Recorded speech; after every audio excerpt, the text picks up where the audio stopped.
now my special guest, Sheen. Charlie, you were saying the break, and you kind of feel that you being the centre of the news for the last few weeks, kind of crazy given what else has been going on. A little bizarre, turning on news, and I'm the lead story, and then they get to that, thinking the world is upside down, you know. But I guess that shows the power of the business that I'm in. You know? We've been through, obviously, the full range of what's been going on here. What I think is inarguable is that you clearly, if this had been handled in a different way, I think you'd have sat down and you would have expressed proper regret over some of your behaviour. I get that sense. Of course I would.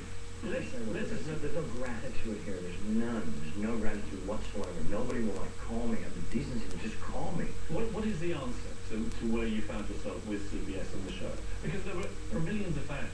What is the answer as far as what? What do you mean? Well, millions of fans just want the show back on air. What is the way to make that happen? I don't know, but it might involve all of us getting into a room. And what would you say if you did? I would say, okay, you've agreed to pay the crew 4 shows, you got to pay them 8, then you got to pay the rest of the cast 8, then you got to pay me 8, and then we can have a dialogue. That's just doing the right thing. But what would you then sign up to in terms of personal behaviour? I don't.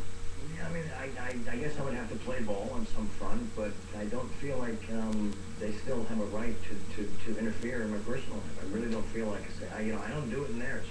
You know, if they'll submit to all the same constraints, all the same, you know, points in that agreement, then fine, I'm on board. But then I start hearing stories about they're going to hire John Stamos.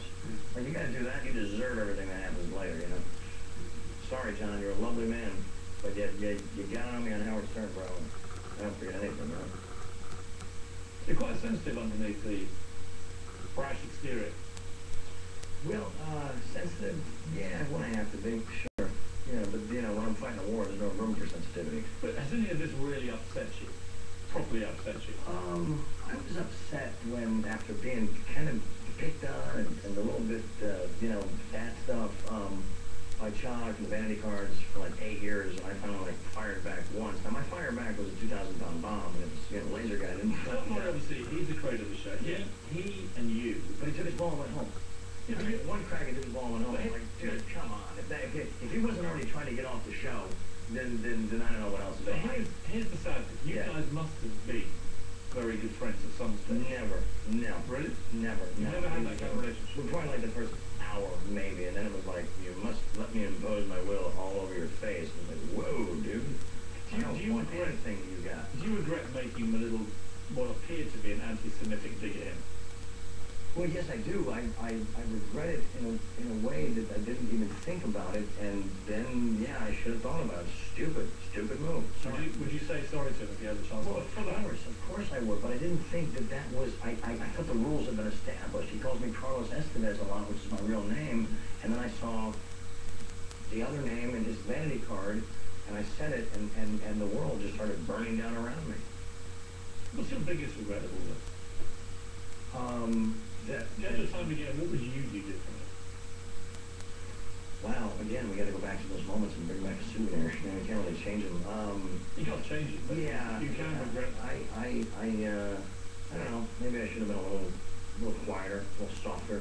But look what happens when you decide to blaze a trail. You find out that you know, that those that can't stand the heat around them, they don't really have the guts to survive.